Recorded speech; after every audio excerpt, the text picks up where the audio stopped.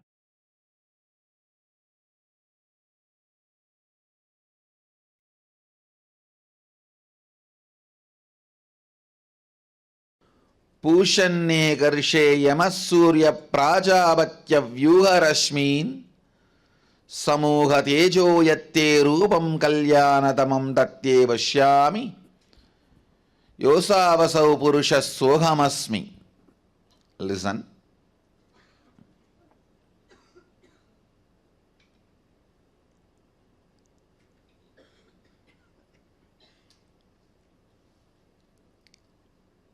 I'll try to explain the science of prayer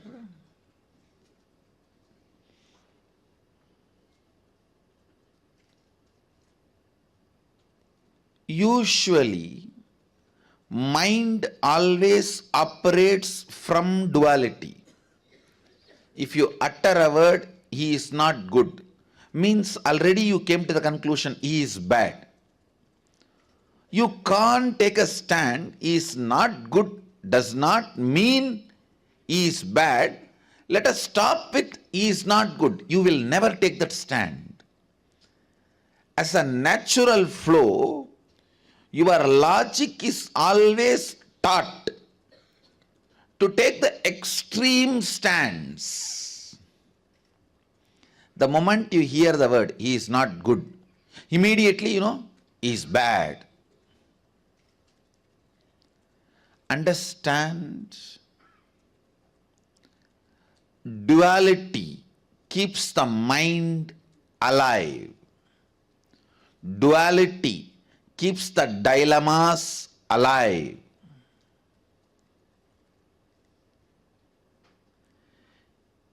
Your mind is so brilliant, it can even use religion to keep itself alive. Please understand. It can even keep religion. It can use even religion to keep itself alive.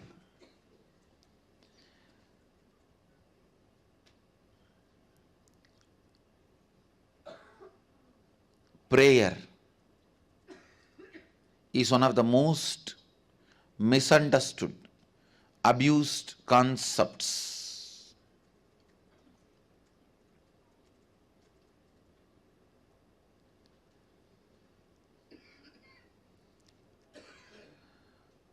The moment you are asked to pray, the moment you need to put the God in the high pedestal, you always decide to put you in low pedestal. And in some stupid traditions, it is even celebrated as humbleness. No. Understand, humbleness is not thinking less of you, it is thinking less about you. Understand, humbleness is not thinking less of you, it is less about you.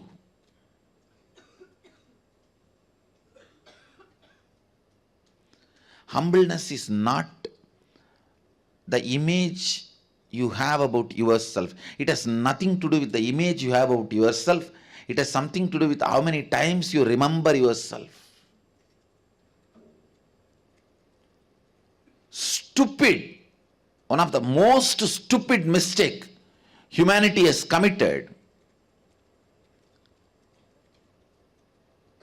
putting yourself down and thinking only then you can put your God up. No, understand? Putting your God up does not really requires putting yourself down. Putting putting yourself down does not necessarily make you to put your God up. This is one of the very important truth you need to know. Please understand. I feel so blessed. The Vedic tradition, the Hindu tradition,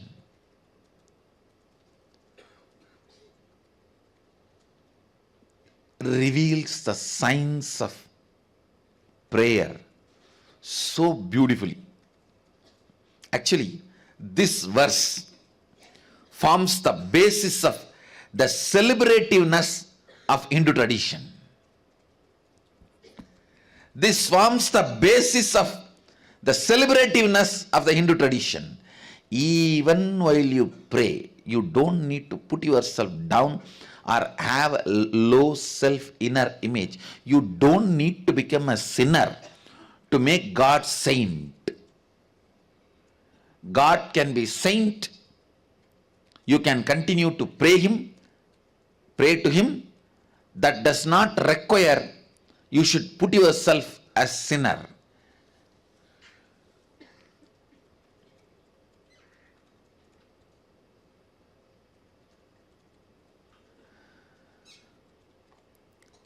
In any form, consciously engaged powerlessness will only lead to bondage, whether during the period of your study or during the period of assimilation and cognition of the truths about your life, or during the periods you practice your profession, or during the periods you build your relationships, career, every part of life, or during the period you pray or you meditate, every part of life, entertained powerlessness only will bring tremendous bondage to you, suffering to you. Understand, even in front of God, you don't need to feel powerless to pray to Him, to ask Him. What a mature tradition.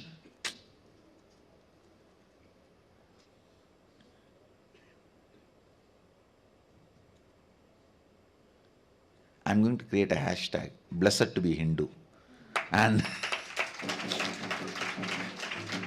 go on adding. See the maturity, the duality keeps your mind alive.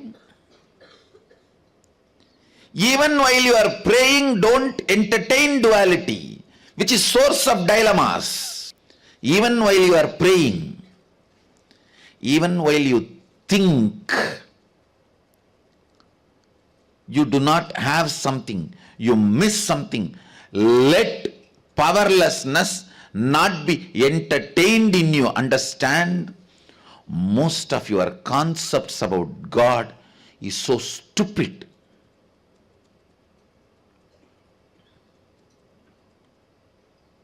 It affects the concepts you carry about you. Understand, if you have no business with God and you have a stupid concept, it's okay. But when you are doing business with Him and you have a stupid concept about Him, is something seriously wrong.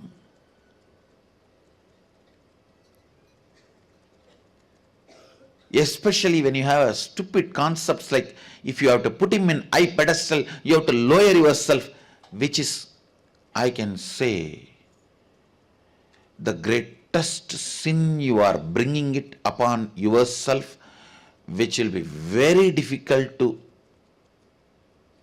complete or get out or liberate yourself. Understand?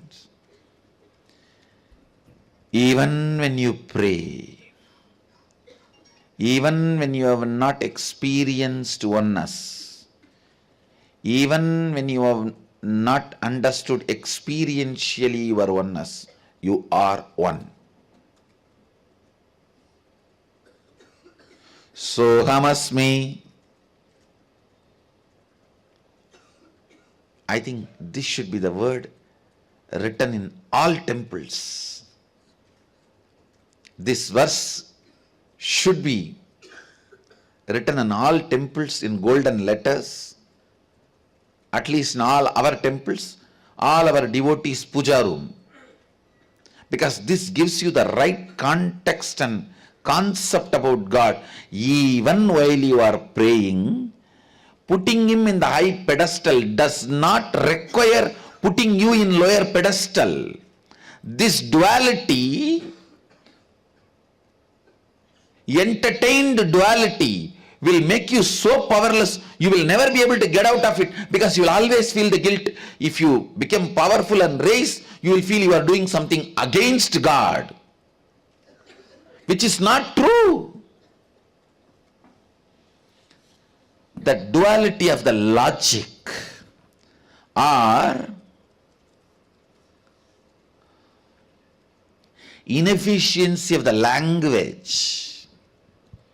See, the language always will have the inefficiency and restrictions of the originators of the language. Blessed to know Sanskrit. One more hashtag. No, really, because that's the language where originators does not have any restriction in their inner space.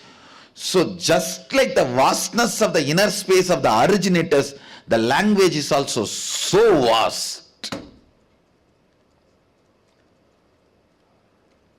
This concept, putting yourself lower, is not a prerequisite. It is not necessary for putting the God up. I don't know whether any other language even have the capacity to express this truth without the restriction of duality, because all other major languages function based on the duality. Is good means is not bad, is not good means immediately is bad.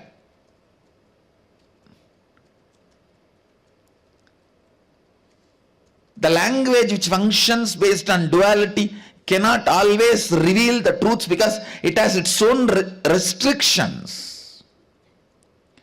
Blessed to be Hindu, blessed to know Sanskrit to understand Hinduism in its original form.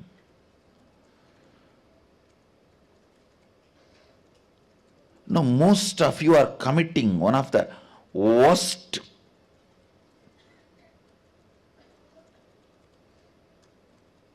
sin. You are building a self-torturing pattern in the name of prayer, because you are always taught put yourself down to put God up, which is not true. And once you learn this pattern of belief of if you have to put God up, you have to put yourself down, one of the worst thing happens is you never come up. Even by mistake, once in a while you feel good about yourself, you feel something is wrong. You get into the guilt. Oh, I'm feeling so good about me. Am I putting God down? Because I'm all the time supposed to be shivering inside, praying, oh God, oh God, oh God, oh God. No, that is one of the most dangerous belief systems you build in the name of religion. I tell you, slavery was never abolished. You are only made to think so.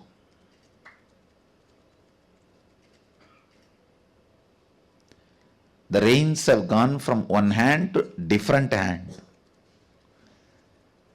The different hand is brilliant enough to make you believe slavery has been abolished.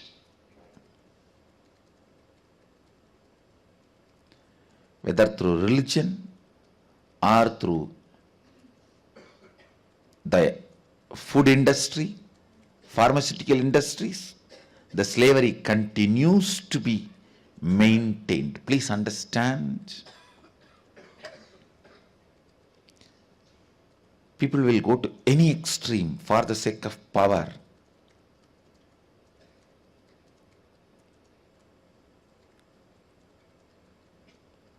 I understood this truth when I read about different revelations by the insiders of the corporate companies and big money walas.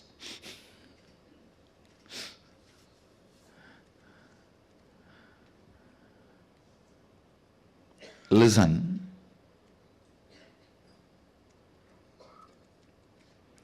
Sometimes religion is also used as a controlling mechanism. Don't get caught in that net.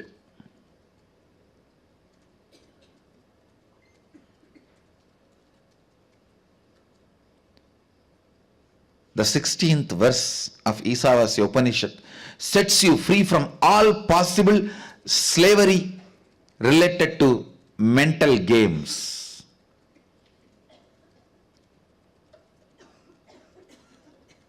There are many traditions where lowering yourself more and more is appreciated, respected, worshipped. The more lower inner image you build, more you are respected, worshipped, recognized. If that is what you want, get a pig or buffalo and put it on the throne and do worship. It has lowest inner image. Because without any shyness, it can go and put its mouth on anything. It is such a stupid concept. Such stupid concept. Please understand.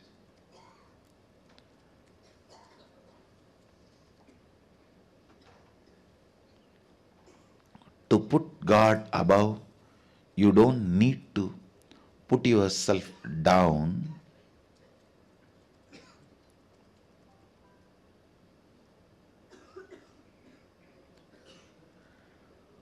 Because prayer itself is a technique to break this non-duality.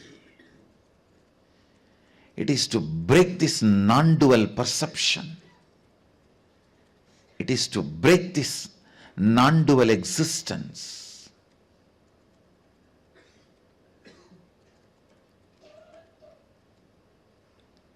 Lower inner image.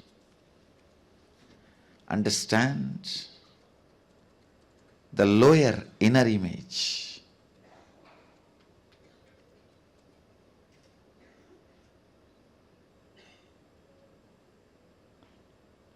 Lower inner image is the worst sin.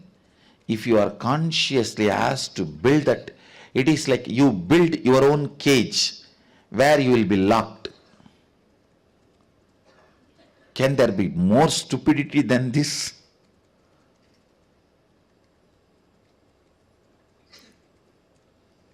The verse is very clear, the sutra is very clear, rishis are very clear. Even when I pray, I am you. Understand?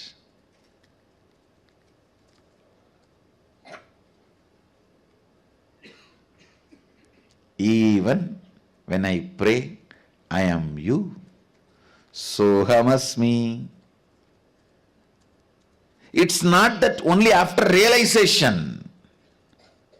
Even while I have not realized my oneness with you, even though I am a devotee praying to you, I know the truth, I am one with you. I tell you, in all our temples, in our tradition, this verse should be written in golden verse wherever you pray, and prayer should be taught based on this verse. This is the definition of prayer. Even while you pray, remember God is above, above, above, above, above. True. But you don't need to be below, below, below, below.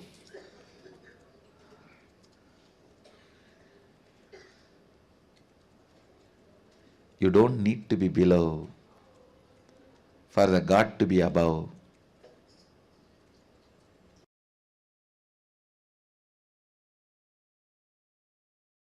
Kuruvanneveha karmani jijivishetsadaggu samaha evam tvayinanyatetosti na karma lipyate nare.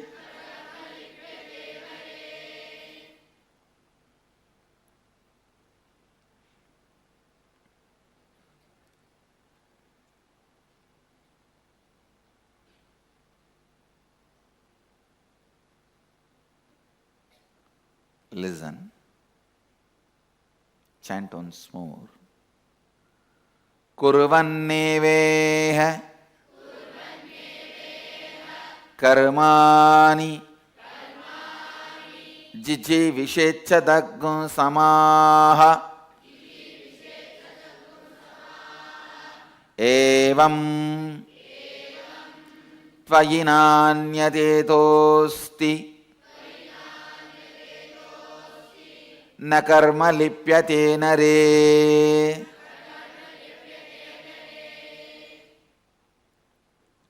Listen to the translation.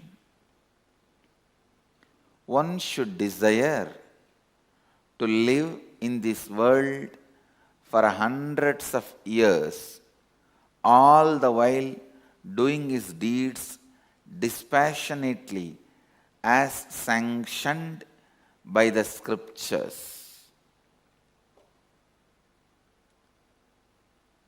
and treating them as his offerings to Ishvara or the quintessential Supreme Lord is the Lord of all creation. In this way, the man shall not cling to you. The deeds done by you shall not cling to you. The deeds will not cause their good or bad effects upon the doer of those deeds simply because they are being done with the doer mentally convinced that he has not done them. He is not intellectually and mentally committed to these deeds, or they are done without his claiming any rights over fruits of those deeds. There is no other way by which a man can free himself from the bondage created by the deeds. I'll give you the translation of some of the scholars and then give you my translation, and of course, above all, the interception from the Upanishadic rishis. Please understand.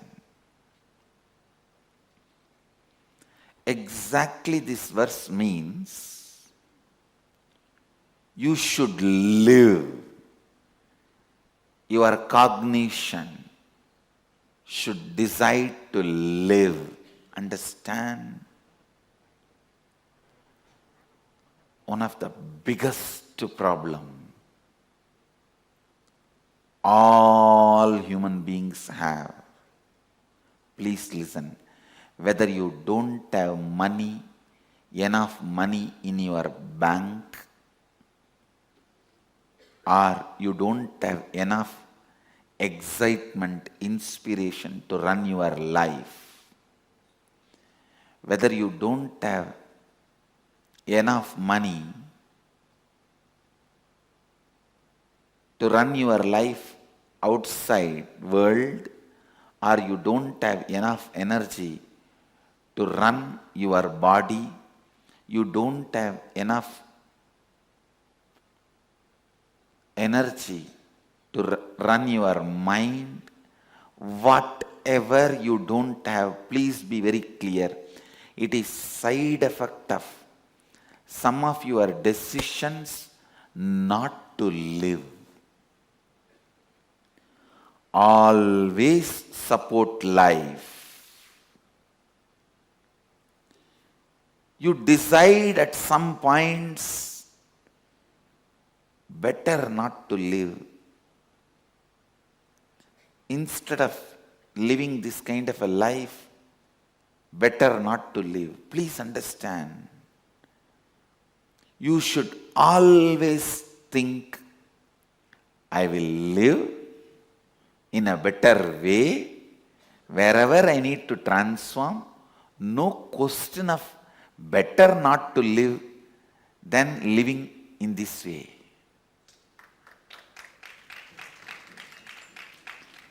Whether your body does not have energy to get up, or your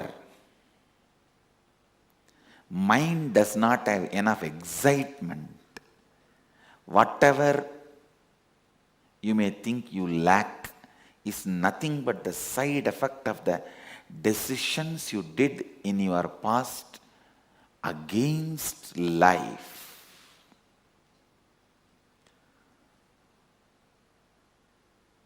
So, through this verse, Upanishad declares always decide for life. Kurvan neveha jijivishe. Listen. Kurvan neveha karmani jijivishe chadaggo samaha. Kurvan neveha karmani jijivishe chadaggo samaha. Always, always, always, at any moment, decide for life. Your decision against life is SDHT, self-doubt, self-hatred, self-denial. All your tiredness, physical tiredness, mental boredom. Actually, physically when you feel bored, that comes as tiredness. Mentally when you feel tired, that comes as boredom. And all pain is a suppressed anger. Understand? Whenever you become angry, you become violent and decide against life. Whenever you choose for life, your anger melts down into love and compassion. Any decision, please understand, even people who attack you, cherish enmity towards you, never decide against their life, never decide they should die or they should suffer. Always decide they should not interfere in your life. Any attempt they try to do to harass you or interfere in your life should be failed. Decide only for life.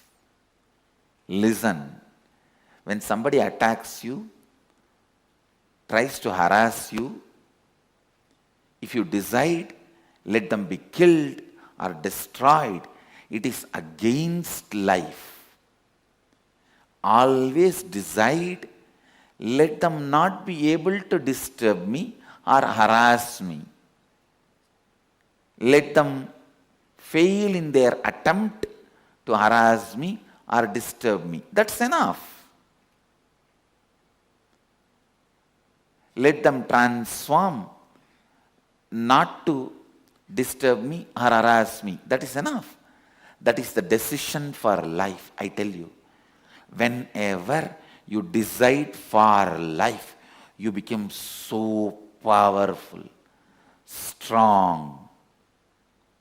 Naturally, no one will be able to harass you, disturb you, and cosmos will decide what to do with them, what to do with the people who are trying to attack you, harass you. Cosmos will decide what to do with them.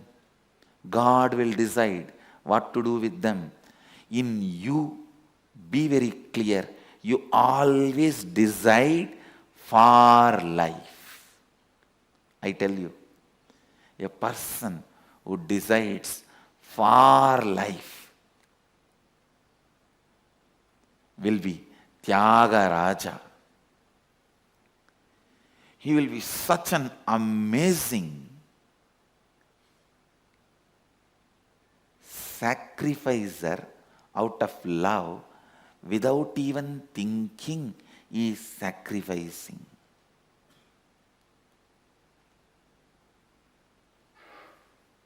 Listen.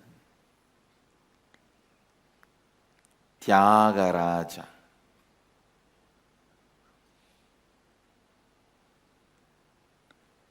Tyagaraja. Always decide for life. There's a beautiful story of the great Rishi, Dasichi.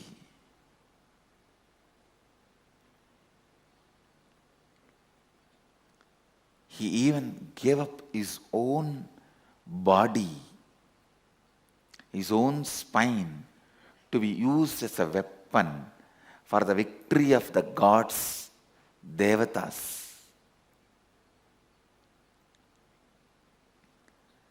Always deciding for life. He did not decide against his life.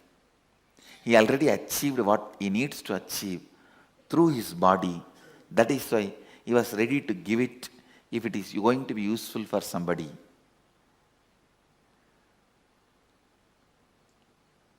Listen. Keep this as your cognition. Kuruvan nevega karmani jijivishechadagum samaha. One should decide always for life, yours and others. And whenever you decide for life, yours and others, it will never be in conflict with each other. It will never be in conflict with each other. Understand? Yours and others always being in conflict means that is animal world. Yours and others, when it does not exist in conflict, you become human being. Yours and others, when it becomes complementing each other, you become Devata, space of Devata.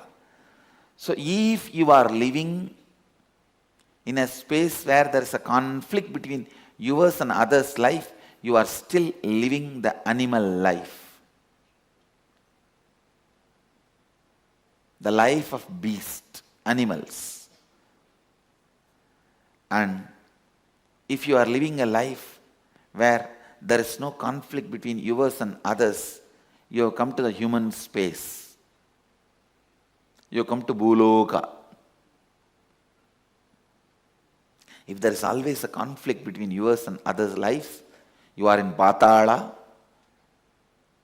If you are in the space of no conflict between you and others' life, you are in Bhuloka. When your life and others' life complement each other, you are in Devaloka. So you decide what kind of loka you want to reside. I tell you, thousands go in this Mysore road. How many decide to come and live here? It's not that we kept the doors closed. and we are inviting anybody from anywhere. We only want to make sure that they don't harm the Sangha and Sangha is not harmed by them. We make sure that they are in the space of completion, that they are not in the space of competing or threatening each other. They are in the space of just non-competition, or there is no incompletion. Listen. Always decide for life. Kurvanneveha karmani jijivishechadaggun samaha. Decide to live hundreds of years. Today sit and complete all the decisions you took against life. Remember, whenever you made the decision, instead of this kind of life, better I can live, better I can go. All these decisions, thoughts, whenever you engaged, entertained, now it is time you complete with all that. If there is some complication, contradiction, decide, I will live. That is no question about it. If there is a incompletion, conflict, complication, I will complete it and make myself better. But the decision to live is unquestioned. Do not tire your decision to live. Listen. Do not weaken your decision to live. Do not abuse your decision to live. All disease is just the expression of your unconscious decisions against life. Your decision to live can change your DNA. Understand just this one verse. Completion with all your decisions against life. I guarantee in the national channel you will walk out of cancer.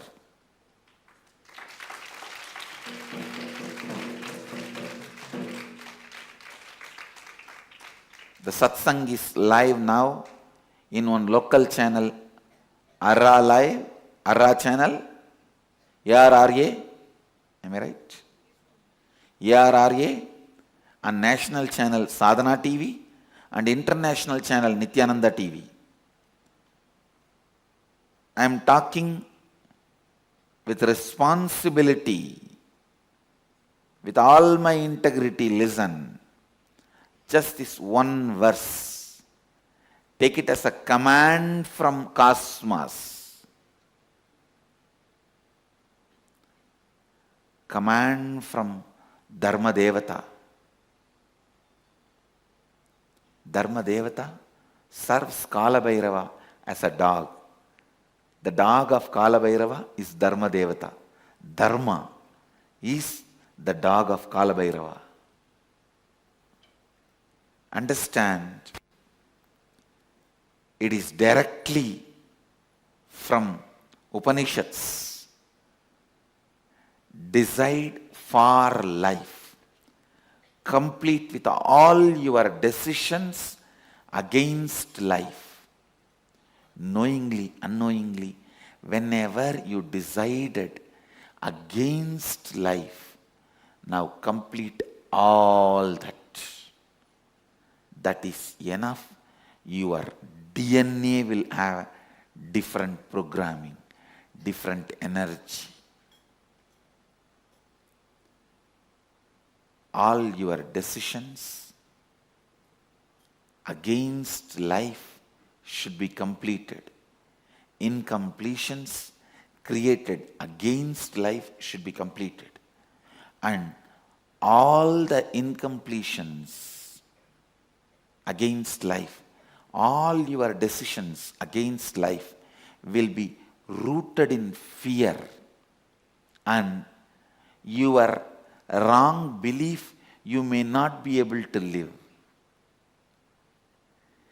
Creating a delusion you may not be able to live, and convincing not to live, and making you decide not to live and not living is fear.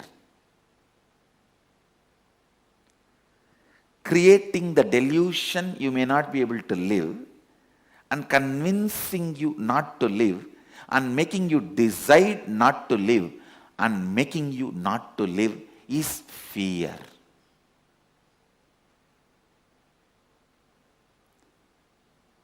With fear,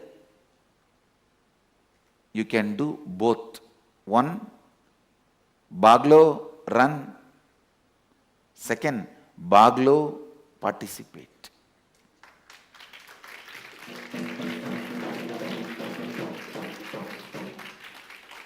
Baglo or Baglo. Understand,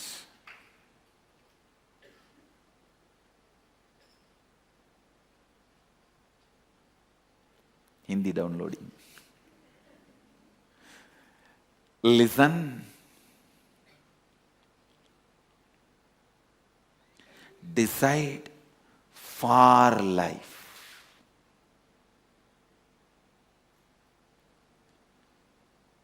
If there is a delusion, you may not be able to live. Don't decide that you don't want to live. No. Decide, I'll complete this and continue to live. No question of giving upon. Not to give upon yourself and others is the decision expected from you from this verse. Kurvanneveka karmani jijivishechadaggum samaha. This verse is a spiritual support for all the sick, weak, tired, poor people on the planet Earth. Whether it is a physical sickness, mental tiredness, or boredom in the life, or poverty in your outer world, whatever may be the problem, this one verse, Kurvanneveka karmani jijivishechadaggum samaha, is solution. Listen. Fear has two expansion. Forget everything and run, or face everything and race.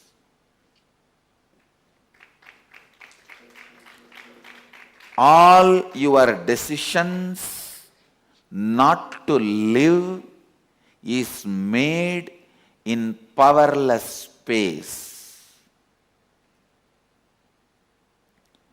All your decisions not to live is made when your stomach is upset. All your decision against life is made when your stomach is upset, when you have weak guts. So whenever next time you have stomach upset, don't think, brood over, decide about life. Just take little haritaki powder,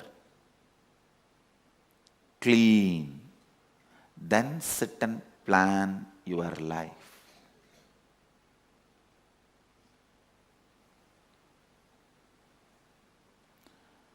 Do not entertain believe, allow,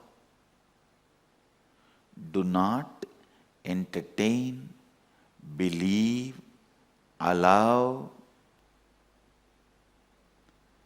anti-life decisions in you. No situation can make you powerless and give up on yourself. Please understand. Always decide. Kuruvanne veka karmani jijivishecha samaha. Whether my boss is hitting at me, or my spouse is firing at me, or the society is suppressing me, no question of shrinking, no question of making even single decision against life. No. And when you decide for life, I tell you, it will always be in tune with them also, and even they will start falling in tune with you beautifully and become part of you. Listen, that is why I insist on Kuruvanne veka karmani jijivishecha samaha. Always decide for life, always decide for life, always decide for life.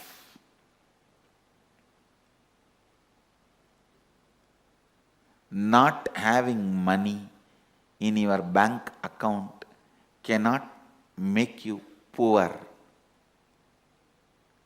Poverty is you declaring bankruptcy voluntarily. Not having money in your bank account, but you giving upon and declaring bankruptcy is poverty. Same way, feeling tired is not giving upon life. Deciding not to get out of tiredness is giving upon life.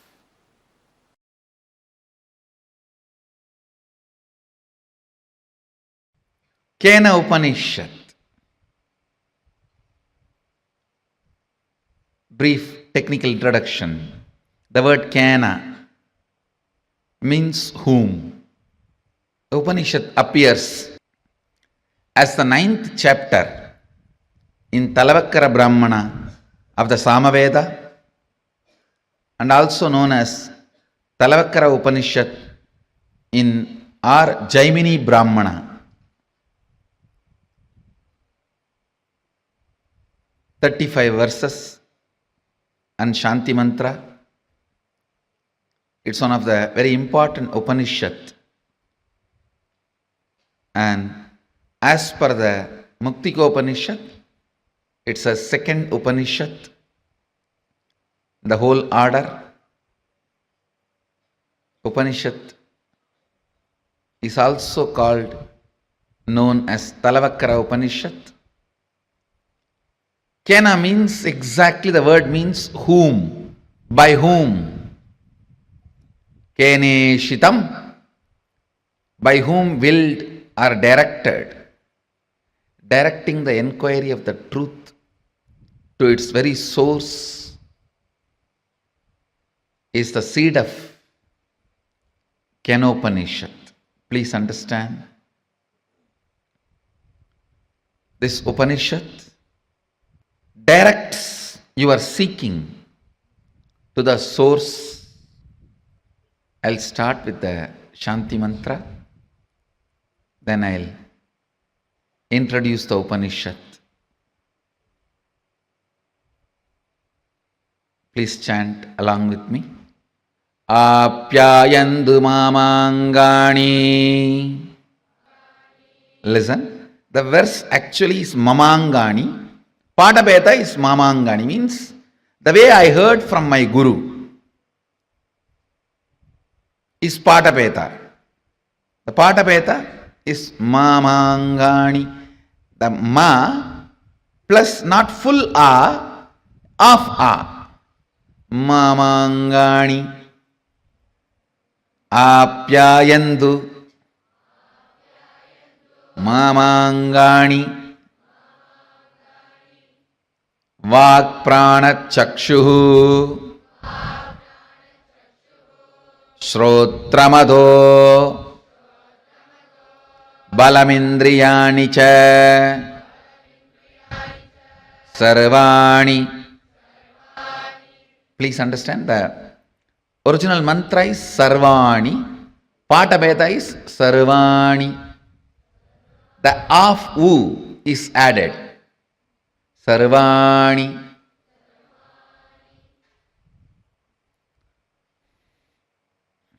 Sarvam Brahmaupanishatam Maham Brahma Niraguryam Mama Brahma Niragarot Aniraga Aniragaranama Anirakaranamastva. That is the word, that is the way the big words are taught. Anirakaranamastva. Nirakaranam. Me astu. Tatatmani. Nirate. Ya Upanishatsu Dharmaste Mayi Sandhu Te Mayi Sandhu Om Shanti Shanti Shanti. Balasans, chant the Shanti mantra. By chanting this Shanti mantra, formally I inaugurate Keno Upanishad.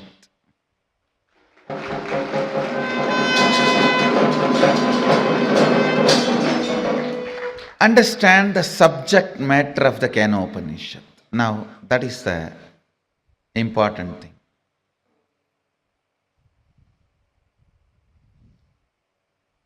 The essence of Isavasya Upanishad is seeking.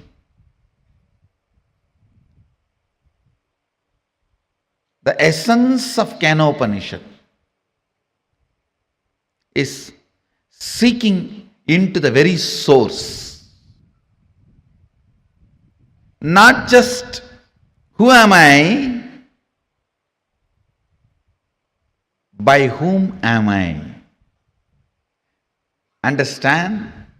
Who am I starts and ends inside your body. By whom am I starts and ends in cosmos. There is a big difference between who am I, by whom am I.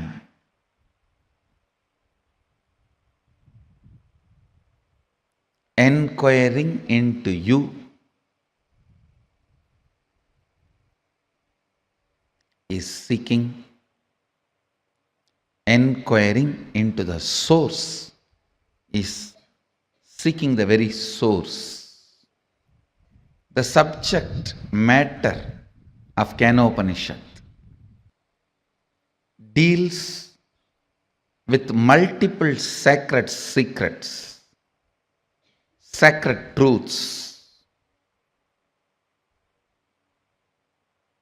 But important sacred truth, the essence is Whom am I? By whom? By whose will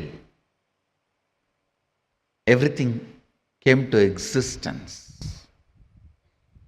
Whom am I?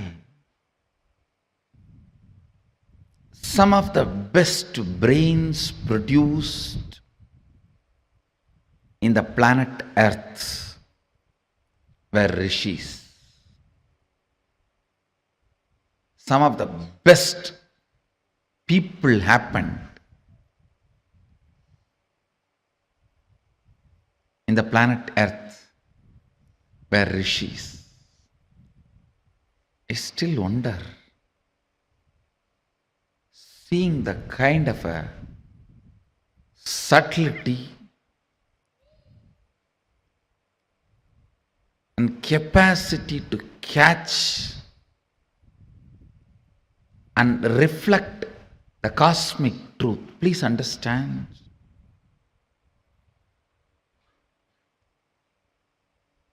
If somebody explains to you what is Shiva, all pervasive, Akhilanda Kodi Brahmanda Nayaka, Satchidananda Varabrahma, Srishti Sthiti, he creates, maintains, destroys, puts souls in delusion and liberates. If you are able to visualize, even if you are able to enjoy it, be very clear, you are blessed. Only if your brain has developed the subtle grooves which can start enjoying these higher things, can understand it. If you understand, you will enjoy. If you enjoy, you will understand. A rough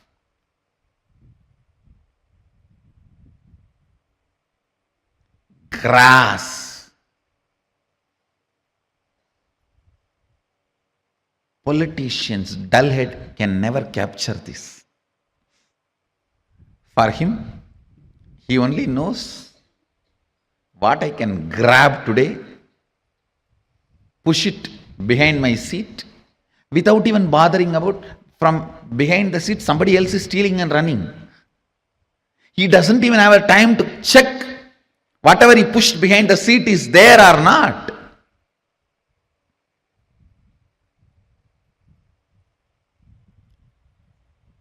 A grass, power hungry, lazy, tired, bored man can't even understand. If you explain these subtle truths, his brain cannot capture those visualizations. Because he can't capture those visualizations, he can't enjoy. When he doesn't enjoy, he can't capture. It is like a vicious circle. I tell you, even about Guru, if you are able to enjoy his quality, you will understand his qualities. If you understand his qualities, you will be able to enjoy his qualities. If you are able to enjoy, know clearly you are blessed. You are blessed. Ignorant, tired, agitated, dull head can never capture the subtle truths or the subtle qualities. Because he cannot imagine, he won't enjoy. Because he doesn't enjoy, he can't visualize. Ability, the brain's ability to catch the subtlest visualizations come by a long practice of internal silence, what I call unclutching or meditation. Understand? By the tremendous internal silence, your brain develops the capacity to capture the most subtle visualizations. Ability to capture the most subtle visualizations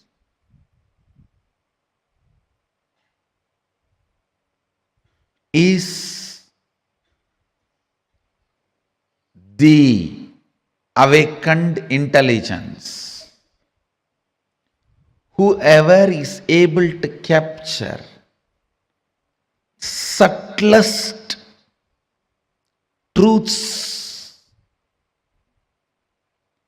become rishis.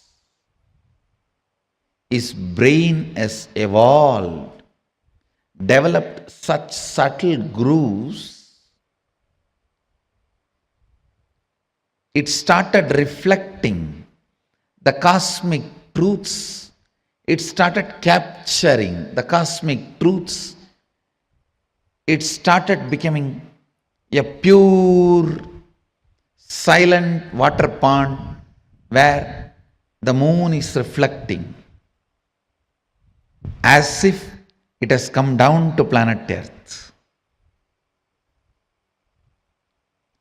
Moon is reflecting as if it has come down to planet Earth. Understand,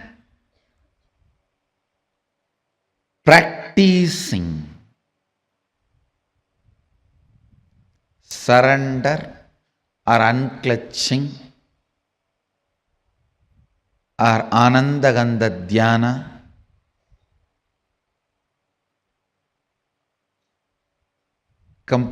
completion. All this not only brings peace into your heart, it raises the subtlety of your brain grooves and your brain's ability to capture the higher truths. Your brain's ability to capture the higher truths. Brain's ability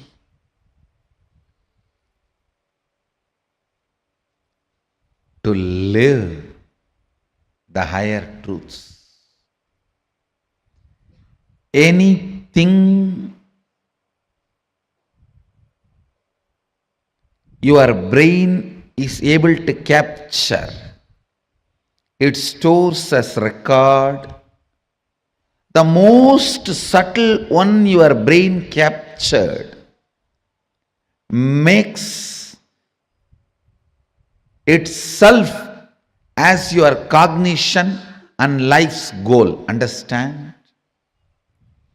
Even once, if you are able to understand, capture the word Satchitananda, Sat Chit Ananda, the existence, conscious bliss.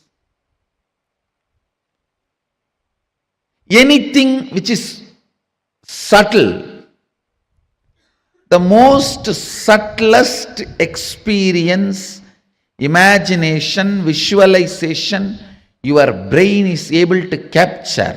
It will make that as a base for its function. I don't need to do anything other than describe how the materialization happens to my balasans, the way they are able to capture. The moment their subtle grooves in the brain captures this, that power will start manifesting in them. Why I am saying balasans? Because they are more ready to listen. Their inner space has more peace. Their brains have more subtle grooves to imbibe what I am sharing.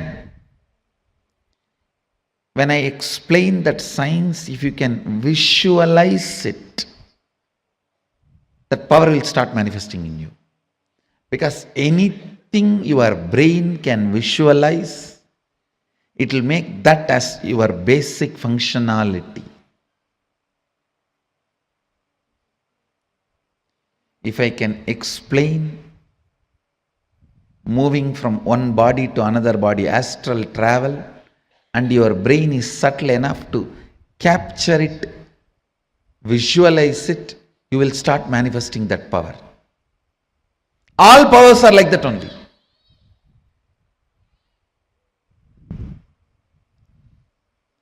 You just need the completion space and Guru who properly makes your brain grooves to catch it. I wonder the sophistication with which these Upanishadic rishis were able to reflect the whole reality. I tell you,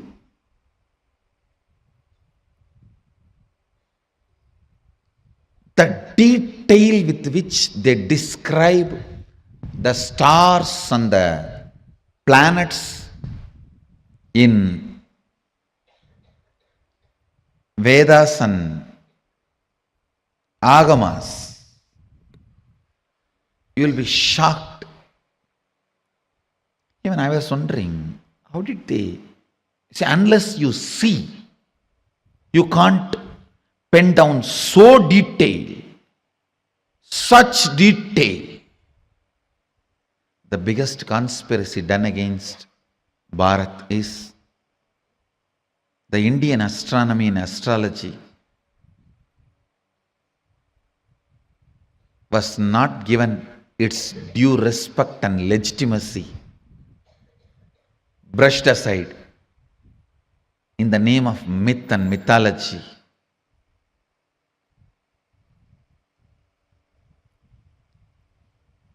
If you read, you will understand. Oldest in the future, longest possible prediction can be done only by our calendar, Panjiga. Science is so perfect. I used to wonder, what was the telescopes they used? What was the satellites they used?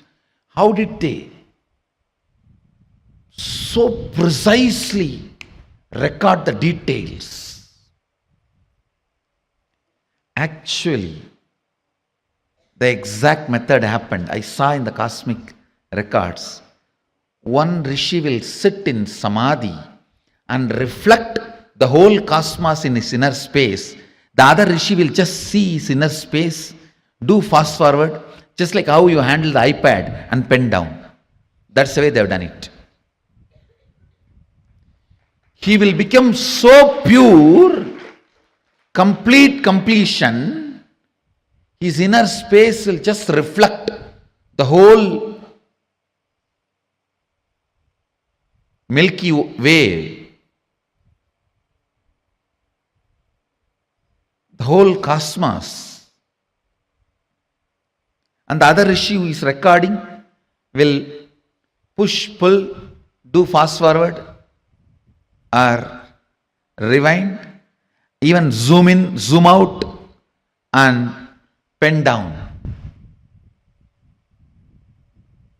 I commit with you guys, I'll make my balasans to do this. I'll give them this power. It's possible. It's possible. Just they need to evolve more into the space of completion and responsibility. It is possible. That is the way they recorded. Understand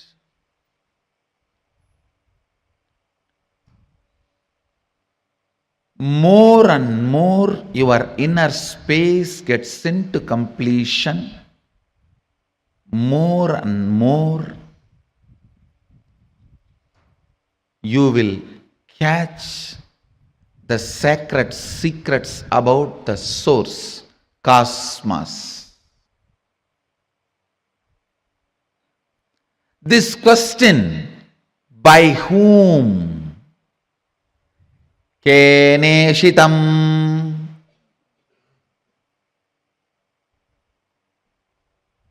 The Kena Upanishad, the essence of Kena Upanishad,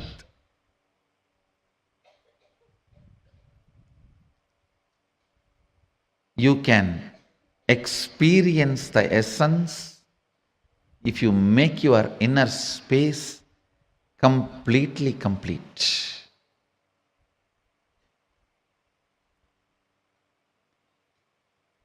If you are ready with the completion, I can just show the exact reflection of Keneshitam.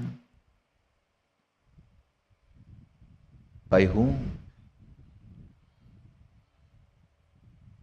In this Upanishad, Devi is the Guru. Understand? It is directly from Devi, Uma. First time the word Uma appears in this Upanishad. Devi is addressed as Uma in this Upanishad.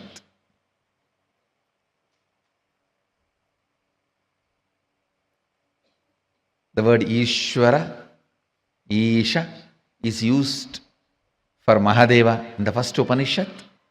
The word Uma is used for Devi in this Upanishad. You can reflect, capture, visualize exact, most subtle visualization with a little completion inside. Please understand. Understand this example. A 7 or 8-year-old child is made to see pornography again and again. The physical maturity age is quickened more than 70%. Means the physical maturity, if it is supposed to happen at the age of 14, it is drastically brought down. By the age of 8, the body will be physically matured. If the body is made to visualize again and again the sexual action through pornography or some reminding, because whatever your brain visualizes, body becomes ready to it, make that into reality and experience. The brain makes that into your experience. That is why I say, if you want next generation to be sexually healthy, ban pornography. We always have a wrong idea. It is through porn next generation is going to enjoy the sex. No. It is going to be a big disease. If you want the next generation to have a healthy sexual life, ban pornography. Because that is going to reduce the age of physical maturity, which is going to drastically destroy the health of the next generation. Understand the truth I am trying to convey. Anything your brain can capture and enjoy, your life will make that into reality. If your brain can capture and enjoy the most subtlest understandings of cosmic sacred secrets and the spiritual powers, you will become just yogi, divya shariri. If you enjoy pornography, your body will be physically matured. If you enjoy the subtle powers, subtle understandings, simply your body will become Divya Shariri. You will become yogi, Bala yogi, Bala Sant. Bala Sant is a person whose brain captures all these highest conscious truths, subtle truths while you are young. The way your brain captures these great truths, simply your body starts manifesting it. You become yogi, you become a Divya Shariri, you become embodiment of Mahadeva. You become Balasant.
Yes, beautifully we learned in this powerful satsang that seeking is the way God wakes up in you constantly, keeping your inner quest alive, keeping the basic questions alive, till they become experiential answers, not intellectual, experiential answers.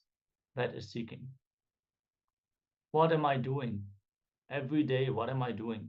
What I'm doing is it exactly moving me, pushing me towards where I'm supposed to reach?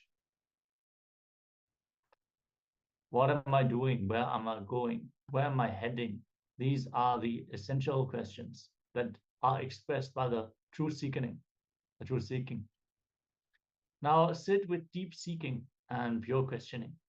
Don't search for answers. Search for questions. Allow the answers to happen by themselves. Nurture the deep, pure questioning. Let us take some time and sit with this pure questioning. Let us enter into the deep seeking.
Yes. So I hope that you are able to experience this beautiful thought current that is revealed to us, the pure questioning from the Upanishads. And remember, it's about searching for questions, not searching for answers. Actually, when we search for questions and when we nurture this pure questioning inside us, answers happen in as realizations inside us. And these answers are the definitive answers that give us complete clarity and not the made up answers that we arrive at from our mind. So now, with this, we'll move on and we'll be having another round. Excuse me. We'll be having another round of the power manifestation. And today we are playing with the power of quantum memory. So we'll be doing that once more. So get ready. To start with, you'll be having a quick glance at the page that we're going to be manifesting the power with. For just a few seconds, you'll be having a glance at this page. And don't try to memorize it. Don't read it with, don't force yourself to try and memorize some of the words. Just casually have a glance overall. And after that, you will be remembering the content of this page, but not from your memory, from the third eye. So have a quick glance